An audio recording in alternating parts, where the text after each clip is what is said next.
Hallelujah. कितने लोग खुदा की प्रेजेंस में खुश है? तो अपने लिए तारीफ कर दो, तारीफ कर दो, तारीफ कर दो, तारीफ कर दो। हालेलुया। मेरा ये बिलीव है कि अगर आप इसको, इस वचन को, ये वचन फ्राइडे का है, तो मैं इसको सही तरीके से आपको बता नहीं सका पूरा, तो मैं उसी को कंटिन्यू कर रहा हूँ ताकि आपको समझ आ सके। हालेलुया। आप में से कितने लोगों को मालूम है कि खुदा छुटकारा जब देता है या हमें हीलिंग देता है या हमें डिलीवर करता है तो उसका मकसद या पर्पस क्या है? क्या किसी को मालूम है बाइबल के अंदर से? म्यूजिक थोड़ा सा कम करो। मालूम है किसी को? आप सब लोग हीलिंग लेने आते हो, अपने घर के लिए, फैमिली के लिए पीस लेने आते हो, सुकून को लेने आते हो। क्या आपको मालूम है कि क्यों खुदा आपको सुकून दे, क्यों वो आपकी जिंदगी में से दुखों को निकाले? क्या आपको मालूम है किसी को इस बात के लिए? किस मकसद के लिए? जलाल के लिए वो आपको तब इस्तेमाल करेगा जब आप उस काबिल बनोगे। ये बात अगली है, जहां से शुरू होता है काम, मैं उसके बारे में पूछ रहा हूं। पूरा ज्ञान मतलब पूरी नॉलेज होना, हमें समझ होना, ये बड़ा जरूरी है। नहीं ना मालूम? रीजन क्या है? क्योंकि हम खुदा के साथ वैसा नहीं चलते हैं, वैसा नहीं सुनते हैं, वैसा नहीं समझना चाहते जैसा खुदा चाहता है। हालेलुया। इस वचन में से जब मैं आपको बताऊंगा तो आपको ये प्रूफ मिलेगा कि बाइबल सच फरमाती है।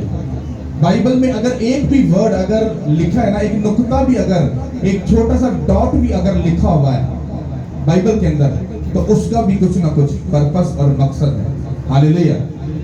अगर आप लोग अपनी लाइफ में आगे बढ़ना चाहते हो या जीतना चाहते हो या कुछ ऐसा देखना चाहते हो जो दुनिया से अलग हो, तो बाइबल को बड़े ध्यान से पढ़ा करो और समझा करो। मैं भी आपकी तरह एक ऐसा ही इंसान था। बाइबल तो कभी पढ़ी नहीं थी, समझना तो बड़ी दूर की बात है, उस पर चलना तो बड़ी दूर की बात है, लेकिन खुदा सिखाता गया, समझाता गया। आप में से कोई पढ़ा लिखा है या अनपढ़ है, सीधी सी बात है। कोई बंदा ये बहाना नहीं लगा सकता कि मैं अनपढ़ हूं, मुझे मालूम नहीं है, और कोई ये भी नहीं कह सकता कि मुझे बड़ी बाइबल की नॉलेज है। दोनों ही अनबैलेंस है। आपको बैलेंस में रहना है। जो बहुत पढ़ा लिखा है, उसने बाइबल को बहुत पढ़ लिया है, तो वो बाइबल को बिल्कुल बैलेंस पे रख के लेके चले। ओवर स्पिरिचुअल हो गया तो वो फंस गया। मैंने ओवर स्पिरिचुअल लोगों को गिरते हुए देखा है। और अगर आपको बाइबल की बिल्कुल नॉलेज नहीं है, फिर तो समझ लो कि इंसान, आप ना राइट हो, ना लेफ्ट हो, ना फ्रंट पे हो, ना बैक, आप ऐसे बस लटक रहे हो, आपको मालूम ही नहीं आप है कौन। तो इसलिए आपको मालूम होना बड़ा जरूरी है। तो खरूज की किताब में जब पैदाइश से जब चलते हैं तो खुदा ने बनी इस्राएल को क्यों छुड़ाया? छुड़ाने का मकसद क्या था? खुदा ने अपने बंदा अब्राहम, याकूब, इसहाक से वादा किया था कि भाई साहब मैं तेरे औलाद नहीं है, एक तो वादा किया कि तुझे औलाद दूंगा, तेरी औलाद जो है आसमान के तारों की मानद होगी। हाँ, फिर अगला वादा किया कि मैं तुझे कनान वो मुल्क दूंगा, ताकि वो तुझे नहीं दूंगा, तेरी नस्ल को दूंगा। तो बहुत सारी ये जो टॉपिक हैं, ये बड़े गहरे और समझने वाले टॉपिक हैं। और फिर खुदा ने ये सारा काम जब कर लिया, तो जब बनी इस्राएल कौम को वो 70 लोगों को मिस्र में भेज दिया। वहां पर भेजने का भी खुदा का मकसद था, क्योंकि वो तादाद में बहुत ही कम थे और खुदा नहीं चाहता था कि ये मुल्कों में या मोहल्लों में या इलाकों में तितर बितर होकर ये कहीं मर खप जाए। तो खुदा ने उसी एक 70 झुंड को उठाया, मिस्र में रख दिया, एक बादशाह के ताबे कर दिया। लोगों को या उस बादशाह को ऐसा लगता था कि ये मेरे गुलाम है, लेकिन बाइबल को अगर गौर से स्टडी करोगे तो बादशाह बनी इस्राएल का नौकर था। वो उनकी परवरिश कर रहा था, उनको पाल रहा था, उनको संभाल रहा था। ये बाइबल की गहरी स्टडी है। तो हम इस बात पर भी नहीं आ रहे। अब बात आती है कि खुदा ने मूसा को बुलाया। किसको बुलाया? मूसा को बुलाया कि मूसा मेरे बेटे आजा और जाकर मेरे लोगों को छुड़ा। तो ये टॉपिक है, आपने समझना इसको। तो उससे पहले आप ये बात समझ लो कि जब भी आपकी जिंदगी में छुटकारा या कुछ भी आता है, तो खुदा आपकी दुआओं का जवाब आपको देता नहीं है, बल्कि 100% वो देता है। आप जब जमीन पर जब कुछ भी बोलते हो या कुछ भी सोचते हो, मैं आपको चैलेंज करता हूं, वो खुदा सुन भी रहा होता है, देख भी रहा होता है, उसको सब बातें मालूम है। तुम क्या सोचते हो, क्या देखते हो, क्या करते हो। तुम्हारी छोटी सी जो गाली या गुनाह या चुगली है, वो भी खुदा सुनता है। तुम्हारा छोटा सा दिल में मेडिटेशन करना और खुदा को अपने दिल से उसको कबूल कर लेना, खुदा उसको भी देखता है। बट डिपेंड करता है क्या सोचते हो, क्या चाहते हो, क्या दिल में लेकर चल रहे हो, ये बहुत बातें डिपेंड करती है। हालेलुया, कितनों को मेरी बात समझ आ रही है? तो जब वो आपको डिलीवर करता है या छुड़ाता है या आजाद करता है, तो मैं आपको बाइबल में बताता हूं सबसे पहला कदम खुदा आपको क्या सिखाता है चलना। जैसे एक बाप या माँ जब उसका बच्चा एक कदम चलना चलता है तो उसको खुशी होती है, फिर वो कोशिश करते हैं हम इसको सपोर्ट करें, हम इसको पुशअप करें ताकि ये चलना सीखे। फिर ये चलेगा नहीं, फिर ये तोड़ेगा, अच्छी तरबियत नहीं होगी, फिर ये ऊंची जगहों पर ऊंची उस जिंदगी को जिएगा जिस मकसद के लिए वो अपने बच्चे को एक लेवल देते हैं, उसको सिखाते हैं, समझाते हैं। कितनों को मेरी बात समझ आ रही है? इसी तरह से खुदा ने जब बनी इस्राइल को छुड़ाना था तो वो पहला स्टेप खुदा ने उनको क्या सिखाया था और क्या सिखाना चाहता था, आपको ये समझना है। क्योंकि अगर आपको स्पिरिचुअल रूल्स और कानून और कवानीन के बारे में मालूम नहीं होगा, आप धोखा खा जाओगे। हालेलुया। अपनी जिंदगी में फैसला सिर्फ इस बात का किया करो कि हमने कैसे ठीक होना है, कैसे गलतियां दूर करनी है, कमियां दूर करनी है, कैसे बेस्ट लाइफ में आगे बढ़ना है। इससे ऊंचा मत सोचो, क्योंकि आपका ये काम नहीं है।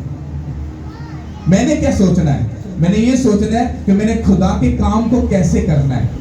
तुम लोगों की जो प्रेयर रिक्वेस्ट है उसको सुनकर खुदा के सामने कैसे घुटनों पे आना है। मेरा जो पोर्शन है वो अलग है और आप लोगों का जो पोर्शन है वो अलग है। लेकिन अगर आप इस पोर्शन पे आकर काम करना शुरू करोगे तो आपके साथ धोखा हो जाएगा। ये बात बड़ी ध्यान से समझने वाली है। हालेलुया। तो सबसे पहला स्टेप है जो आपकी लाइफ में जब खुदा आपकी रसौलियों को गायब करता है, आपको डिप्रेशन से निकालता है, दुखों से निकालता है, तकलीफों से निकालता है, परेशानियों से निकालता है, हर एक उस ट्रबल से आपको जब निकालता है तो वो पहला स्टेप जो आपको बताता है कि तुझे करना क्या है, अगर वो स्टेप आपने नहीं उठाया और आपने कहा मैं भागकर 10वीं सीढ़ी पर चढ़ जाऊं, तो ये पॉसिबल नहीं। चोट लग सकती है, गिर सकते हो, कुछ भी तुम्हारे साथ हो सकता है। हालेलुया। एक छोटा सा सवाल है, मैं थोड़ा सा एक्साइटेड कर रहा हूं उस पॉइंट को। जब तुमको हीलिंग मिलती है, शिफा मिलती है, फिर तुम उसके बाद क्या करते हो? मेरा एक सवाल है, कोई भी बताए।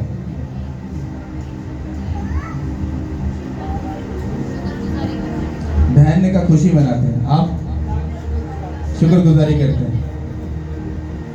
क्या करते हैं? शुक्रगुजारी करते हैं। ओके, और गवाही देते हैं। और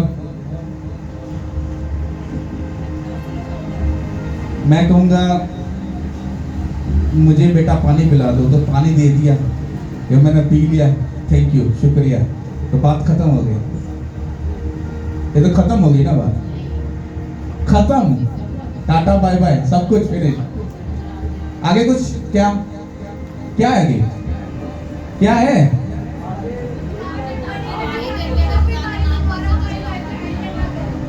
जो भी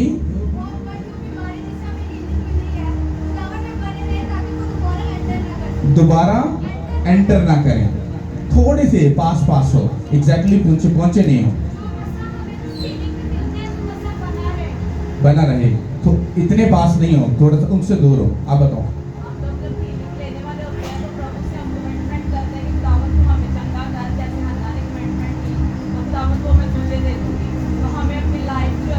ठोक के ताली बजाओ, ठोक के ताली बजाओ, ठोक के, जितनी हाथों में ताकत है ठोक के ताली बजाओ। हालेलुया।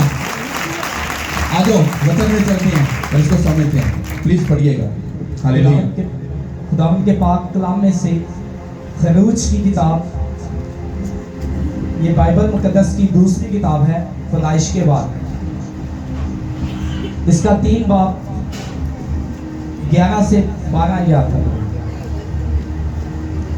मूसा ने खुदा से कहा, मैं कौन हूँ जो फराउन के पास जाऊं और बनी इस्राएल को मिस्र से निकाल लाऊं? उसने कहा, मैं जरूर तेरे साथ रहूंगा और इसका कि मैंने तुझे भेजा है।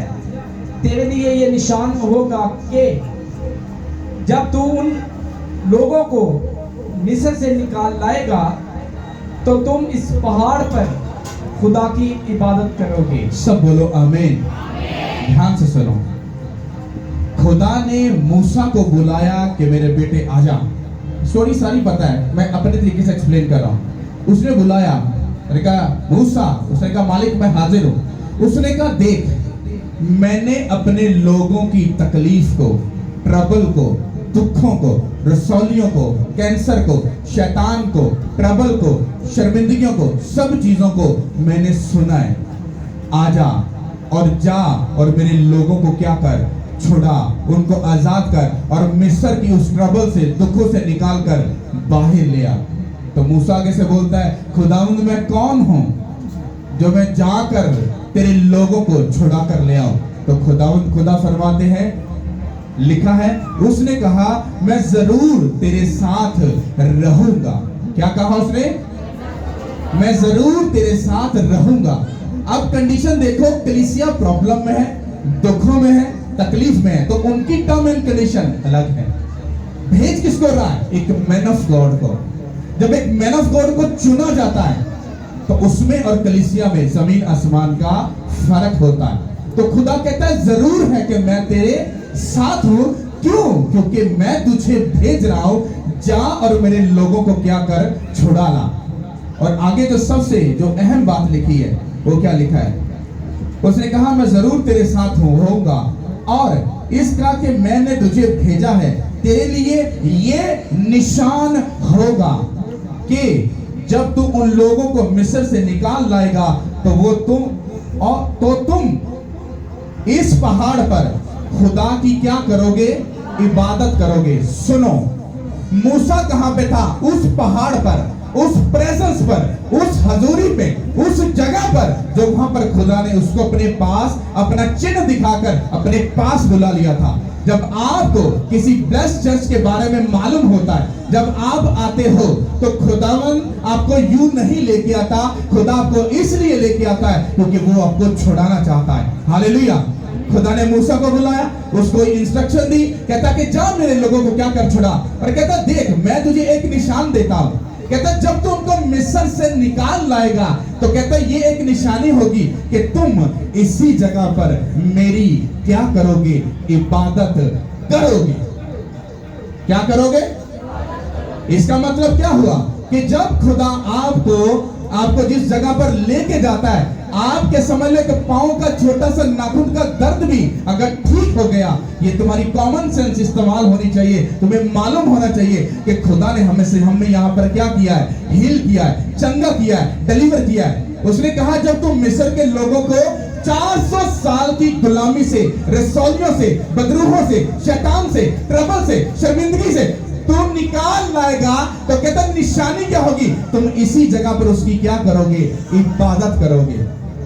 थैंक्स करना अलग बात है, गवाही देना अलग बात है, अपनी गवाही में खड़े होना ये तो भी बहुत पीछे है। सबसे पहला स्टेप ये होता है जहां से तुम्हें हीलिंग, जहां से तुम्हें डिलीवरेंस और तुम्हारी स्पिरिचुअल लाइफ ग्रोथ करती है, तुम्हें उस जगह पर आकर ये प्रूफ करना होता है कि अब खुदावंद खुदा मैं इसी जगह पर खड़ा रहकर इबादत करूंगा, तेरे साथ रहूंगा, तेरे साथ जिंदगी गुजारूंगा। फिर तुम आते हो, सीखते हो, समझते हो, जब उस पर अमल करते हो फिर तुम आगे बढ़ते हो और फिर तुम एक बड़ी उस ग्रेस को जीतते हो यीशु के नाम के वसीला से। ध्यान से सुनो, स्टोरी खत्म नहीं हुई। बाइबल ये कहती है खुदा ने कहा था कि वो इसी जगह पर आकर क्या करेंगे?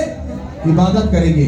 और बाइबल कहती है कि मूसा गया और फराउन को बोला, कहता यहोवा पाक खुदा, हाँ अब्रानियों का खुदा मुझे मिला है। वो कहता मेरे लोगों को छोड़ दे, इनको जाने दे, क्योंकि इन्होंने 3 दिन की मंजिल, उनकी जो मुसाफरत है उसको पार करके क्या करना है? मेरे लिए ईद मनानी है, मेरी इबादत करनी है।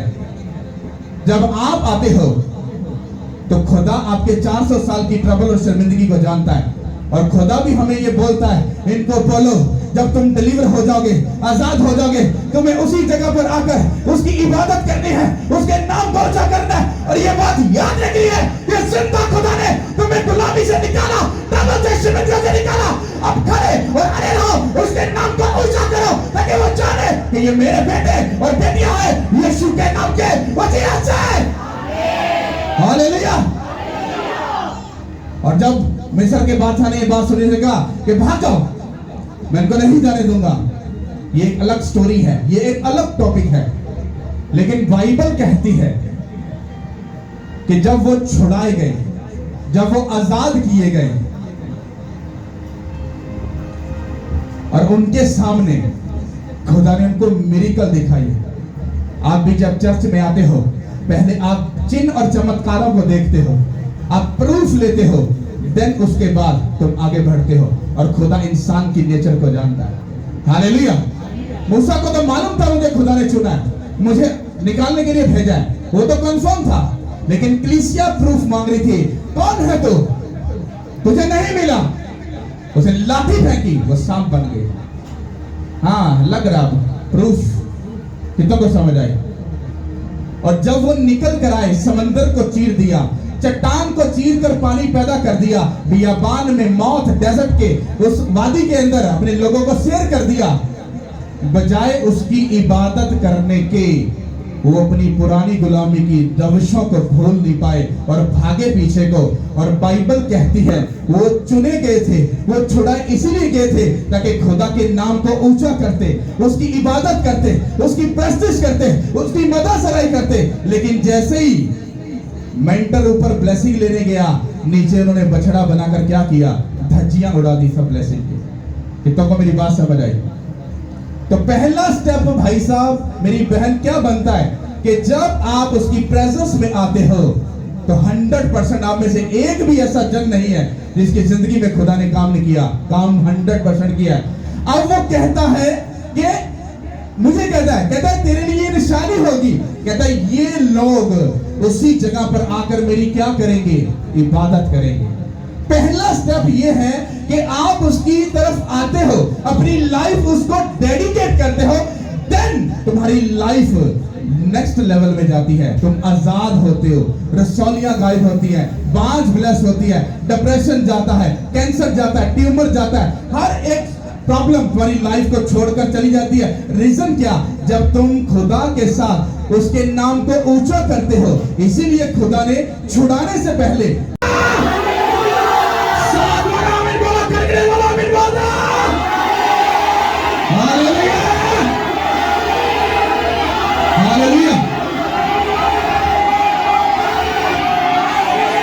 Thank you Lord. कितनों को मेरी बात समझ आई। तो भाई साहब अभी तो आपकी पहली सीढ़ी जो स्टेप है वो ही नहीं कंप्लीट है। तो तुम भाई साहब स्पिरिचुअल कहां से हो गए, इतना तुम धर्मी कैसे बन गए, तुम्हें बाइबल की नॉलेज कहां से आ गई कि भाई जी चार गल्ला उठो पढ़िया नहीं है, चार उठो तो बड़े स्पिरिचुअल बन के हमें। और भाषणी अच्छा एक गाल दसो, बाइबल में ऐसा लिखा है, इसका मतलब बताओ। बेचारा पादरी ना दा सके तो फिर भाई जी पादरी कैंसर, पादरी ठीक नहीं होगा, इन्हों कोई कदा पता तो ये नहीं बताओ आप चार गल्ला पढ़ के लेके आए। तो मुझसे कोई क्वेश्चन आंसर करे ना तो मेरा तरीका कुछ और है। मैं कहता भाई साहब मुझे पूछ रहे हो तो थोड़ा सा मुझे भी कुछ बता दो, मुझे भी बता दो कुछ। क्या जी तुम भाई साहब बाइबल पढ़े हो, खुदावंद का शुक्र हम पढ़े हैं। अच्छा कितनी पढ़े हो, पूरी पढ़ ली कि नहीं पढ़ी? नहीं कुछ पढ़ी है लेकिन पढ़ता हूँ। ओके, मुझसे सवाल पूछ रहे और खुद ही फंस गया। प्रेयर करते हो? हाँ जी पाजी जी बढ़िया प्रेयर करने आ। कितनी देर प्रेयर करते हो?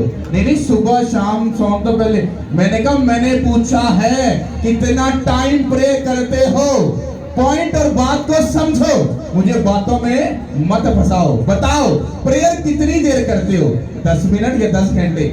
नहीं कोई 15 मिनट सुबह कर दिए, कोई 10 मिनट शाम में कर ले दिए, तो सच्चे दिल से करते। अच्छा बाइबल तुमने पढ़ी, बड़ी अच्छी बात है, तुम प्रेयर भी करते हो। तो भाई साहब रोजा रखा? नहीं रोजा आप कभी नहीं रखिया। रोजे का कॉन्सेप्ट नहीं, तो रोजे आंधे आप रोजे रखने आ। कहां पर लिखा है कि वो 40 रोजे आए और वो उसको तुम करो? रोजे का कोई कॉन्सेप्ट नहीं लिखा। वो बाइबल में लिखा है जब तू रोजा रखे, जब तू रोजा रखे, यानी कि खुदा का रूप तुम्हें उभारे कि रोजा रख। उस रोजे का मकसद मालूम है? खुदा यीशु मसीह ने पूरी दुनिया को जीता था। सही तरीके से हो करो, फिर 40 डे का डे नाइट फास्ट पूरा ट्राई। यहां से फिर पोगोगे उतने जाओगे तो यहां कुछ फिर बट्टा ही कर दोगे। मालूम है नहीं ऐसा थ्योरियां छोड़नी ऐसे। तो भाई साहब गुनाह से कितना दूर? पास्टर साहब आपको मालूम है इंसान गलती का पुतला है, यानी कि तू दिमाग से सोच के बैठे हैं कि तू कितना पुट्ठा काम करना है। अच्छा वो अपना 10% पे करते हो? नहीं, मैं पे तो नहीं करता, मैं गरीबों को दे देता हूँ, मैं विधवाओं को दे देता हूँ। अच्छा, तू बाइबल से बड़ा धर्मी बन गया। बाइबल ये कहती है अपनी कमाई का 10वां हिस्सा मेरे घर में ला, ताकि मेरे घर में खुराक की कमी ना हो। तो उधर से तूने मिटा दिया क्या? मिटा दिया तो क्या हो गया? इसी तरह से लोग जब ओवर स्पिरिचुअल बन जाते हैं, ਹੁਣ ਪੁੱਛਣ ਮੈਨੂੰ ਸਵਾਲ ਬੈਠਾ ਸੀ तो ਆਪਣੀਆਂ ਗੱਲਾਂ 'ਚ ਫਸ ਗਿਆ। ਭਾਈ ਸਾਹਿਬ ਨਾ ਤੁਸੀਂ ਬਾਈਬਲ ਚੱਜ ਨਾ ਪੜੋ, ਨਾ ਤੁਸੀਂ प्रेयर करो, ना ਤੁਸੀਂ फास्टिंग करो, ना ਤੁਸੀਂ 10% प्रेयर करो, और तू मुझसे सवाल कर रहा है कि इसको क्लियर कर। भाई साहब पहले तू अपने आप को क्लियर कर ले, जब क्लियर होगा फिर मुझसे आके बात कर ली, मैं तेरी बात का तुझे जवाब भी दे दूंगा। हालेलुया! कितनों को मेरी बात समझ आ रही है? तो यही हाल बनी इस्राइल का था, पता पुता कुछ नहीं थी।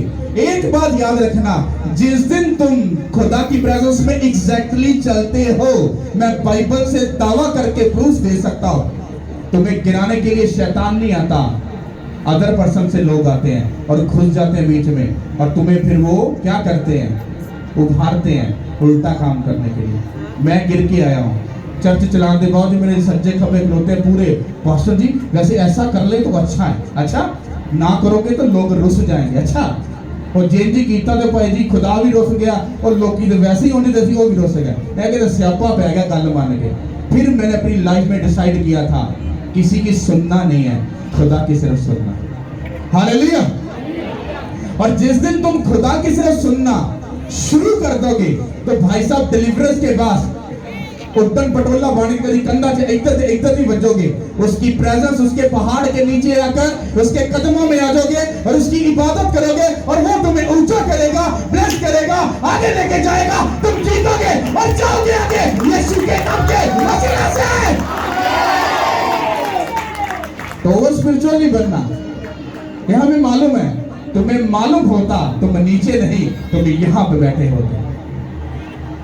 मुझे आज भी याद है जिस दिन मैंने फर्स्ट टाइम माइक पकड़ा था तो मेरी टांगें कांप रही थी। ये लगता है उधर बैठकर माइक पकड़ना आसान है, सिर्फ आओ, सिर्फ 5 मिनट देता हूं बोल के बिताओ।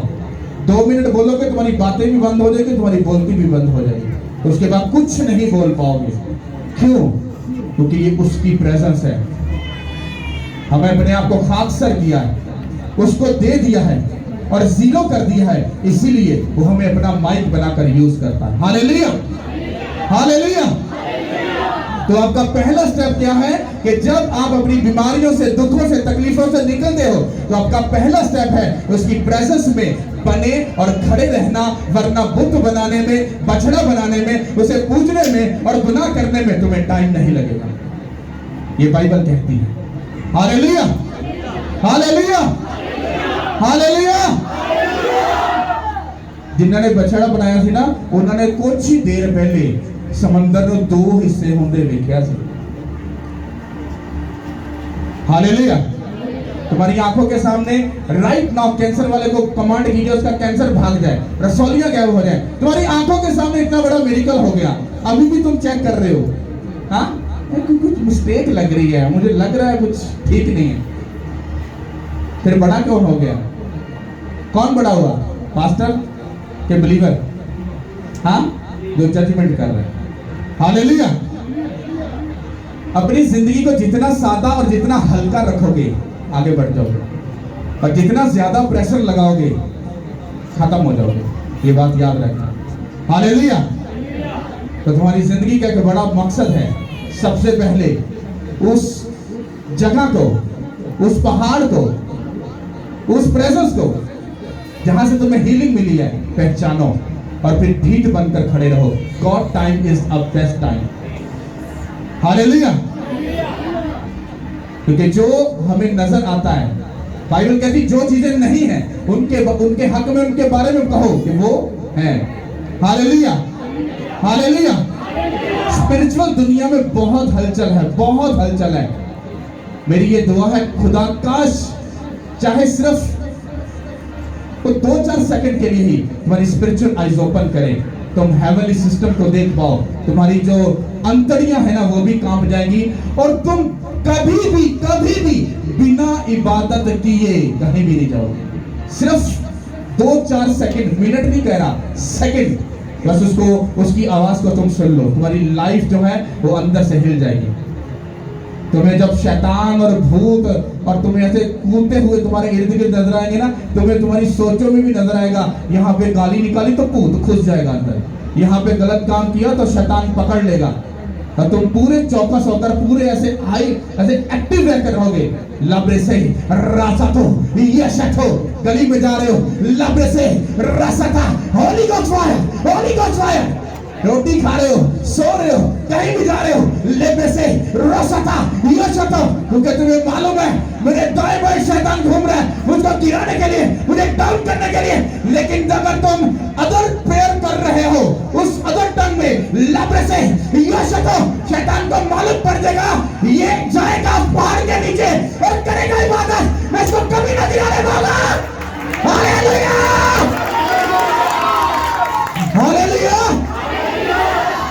लेकिन भाई साहब इधर प्रेयर, बाप बेटा आमीन है, ब्लेस्ड यू नो, बड़े खुश हो गए, उधर से फिर गालियां, ये वो सब सिस्टम चल रहे हैं। भाई साहब शैतान दरवाजे पर ही बैठा है दबा हुआ, बस तुम्हारा वेट कर रहा है, बस बाहर निकलो, तुम्हारे साथ मैं भी थोड़ी सी मीटिंग करना चाहता हूँ, हाला तुम्हें थोड़ी सी वर्शिप तुम्हारे साथ करना चाहता हूँ। कौन सी?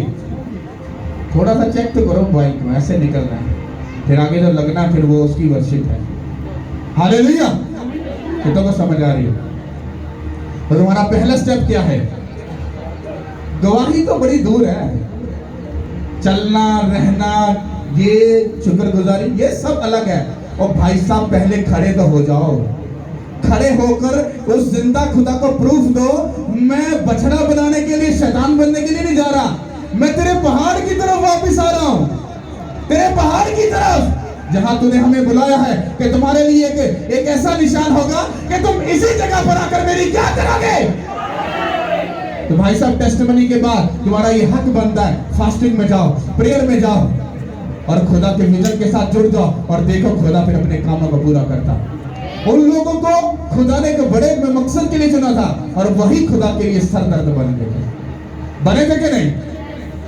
खुदा सिर फाड़ के बह गया, हाय हाय मैं की कर रहा कहता भाई जी ये शुरू तो अजना तो ही बिगड़े, इन्हों का कुछ नहीं हो सकता। कितों को मेरी बात समझ आ रही है? फिर खुदा पहले कहता मेरे लोग, फिर कहता हाँ मूसा आज तेरे लोग। तुम्हें क्या लगता है आज खुदा से बात नहीं करता होगा? वो कहता होगा जब तुम अच्छे काम करते हो, जब उसके कामों में उसके साथ जिंदगी गुजारते हो, वो कहता है पास्टर ये मेरे लोग हैं, हाँ देख रहे हैं ना तुम, है ना? हो भाई तेरे ने भाई ये लोग पुट्ठा काम करना, ओए पास्टर देख तेरे लोग बिगड़ गए हैं। कितना फर्क आता है। मैं कहना खुदा तेरे ही रहन, मेरे कोई ना बने, मैंने तू ही बस चाहिए, मैं नहीं ना दिल लाता, मैंने सिर्फ तू चाहिए। तुम उसके लोग रहोगे तो अच्छा रहेगा, मेरे लोग बन जाओगे तो ये रॉन्ग वे पे चला जाएगा। इसलिए मैं तुम्हें नहीं बुला रहा, तुम्हारा यीशु तुम्हारा खुदावंद तुम्हें बुला रहा है। कहता मेरे लोग, मेरे लोग, कहता आ जाओ मेरे बेटे और बेटियों उस पहाड़ के नीचे, ताकि हम बड़े काम को जीत सके और इसका नाम शहर में एंटर हो जाओ, ताकि मैं तुम्हारे साथ रह सकूं, बच सकूं, चल फिर सकूं यीशु के नाम के वसीला से। हालेलुया। भाई साहब वो तुम्हारा वेट कर रहा है, गवाही ना दो, कुछ ना करो, बस वापिस आ जाओ, उस पहाड़ के नीचे चले जाओ जहां उसने कहा था तुम्हारे लिए ये निशान होगा कि तुम उसकी क्या करोगे, क्या करोगे।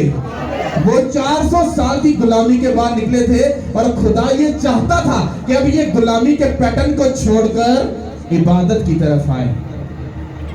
आप जब ट्रबल से, शर्मिंदगी से निकलते हो और खुदा ये नहीं चाहता है कि तुम पुरानी जिंदगी में जियो, तुम उसी पुरानी ट्रबल को, दुखों को याद करो, बल्कि वो ये चाहता है अब मेरी मदा सराई कर, मेरे नाम को ऊंचा कर और मेरी जय जयकार कर कि जिंदा खुदा ने मुझे दुखों से निकाला, ट्रबल से निकाला, मिस्र की गुलामी से निकाला, शर्मिंदगियों से निकाला, ढटोरा पीछो उसके नाम का, ताकि सब जान जाए कि बचाने वाला खुदा है यीशु के नाम के वसीला से।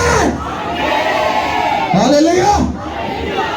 तो खुदा आपके साथ है, खुदा आपके साथ है। मैंने अपनी स्पिरिचुअल लाइफ में ये रिसर्च किया है, कोई बीमारी, कोई शैतान भूत कुछ मैटर नहीं करता है, कुछ भी नहीं। एक ही बात मैटर करती है, बड़ी सादी सी, अंदर से झुक जाओ और उसके सामने आके खड़े हो गए। कितनी आसान बात है, मुश्किल बात है क्या? करो ना, थोड़ी देर बाद फिर तुझे बोल दो। उसने कहा यही प्रॉब्लम है, बनी इसराइल ने बड़े बड़े काम वेख के वो भूल गए, ते डर लगता कि ये भी ना भूल गए। हालेलुया।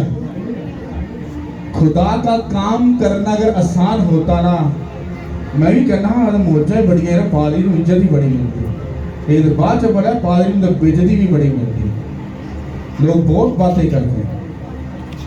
मूसा की ऐसी की तैसी कर दी थी लोगों ने, कहते तू हमें यहाँ पर मारने के लिए ले आया, तूने ऐसा कर दिया वैसा कर दिया, उधर ही अच्छे थे। इसी तरह से जब आप प्रॉब्लम से निकलते हो तो शैतान आपको खुद आकर नहीं, वो किसी में घुस कर आपको बोलता है और आपकी लाइफ को क्या करता है, डिस्ट्रॉय कर देता है और आप अपनी ब्लेसिंग से दूर चले जाते हो। Hallelujah, hallelujah. सब बोलो आमीन। खुदावंद आप सबके साथ है। मैं कितनों को वचन समझ आया है? तो बाइबल कहती है खुदा को गुस्सा आ गया, कहता तेरा कजन भाई तुझे मिलने आ रहा है ना, कहता मैं उसको भी बता दूंगा, वो तेरा मुंह बन जाएगा। कहता तू गोया उसके लिए खुदा होगा, हाँ कहता उसको लेके जा, चल मेरा काम कर। सेम कंडीशन, जब उसकी प्रेजेंस में आते हो वो आपको काम बोलता है, चल मेरे ये काम कर, चल ये काम कर, ये कर। पास्टर जी मेरे पास टाइम नहीं है, पास्टर जी दिस हाँ ये हो गया वो हो गया। अच्छा तो खुदा ने तो हुण कहता ते हुण तुहाडे नाल की कीता है? इस तरह पास्टर जी कहते ने कि पास्टर ने यही कहना ना शराब छड़ दो, और तुहाडे घरे जाके थोड़ी बोलना थोड़ी ना फड़ लेने पास्टर पादरी साहब ने। तो सेम है, आपको सिर्फ बोला जा सकता है, उसके काम को करो, जाओ लोगों को छुड़ाओ, जाओ लोगों को बोलो, उसकी प्रेजेंस मिलाओ। जैसे मूसा को बोला, तुम भी आज के मूसा बनकर वो काम कर सकते हो यीशु के नाम से। हालेलुया। लेकिन मूसा खुदा का फ्रेंड, अरे मूसा जान छुड़ा रहा, कह रहा किसी और को भेज दे। तो भाई साहब यहाँ तो फिर कुछ और ही हो। हाँ, तो जब आपको कोई काम बोला जाता है तो वो पास्टर का काम नहीं है, वो खुदा का काम है। मैं आपको सच बोल रहा हूँ, मैं पूरा काम, मैं परफेक्ट नहीं बोल रहा, मतलब परफेक्ट नहीं कहता अपने आप को, पर मुझे इतना मालूम है कि मैं लाइफ में सिर्फ 2 पास्टर्स के पास गया हूं। एक पास्टर से मैंने फिजिकल बातें सीखी कि केंद्र गंद वाले थे तो केंद्र नहीं वाई, और दूसरे से मैंने वो अच्छाइयाँ सीखी हैं जो आपकी सोच होगी, और उसके अलावा मैंने कभी किसी को पास फड़कने नहीं दिया। लेकिन मुझे इतना मालूम है कि मैं दोनों के साथ ही वफादार रहा हूँ, दोनों के साथ मेरा रिकॉर्ड है, मैं वफादार रहा हूँ। मुझे अगर वॉशरूम साफ करने के लिए बोला है तो नो, आज भी नो क्वेश्चन नो आंसर, और तब भी नो क्वेश्चन नो आंसर, मैं कहता था मैं हाजिर हूं।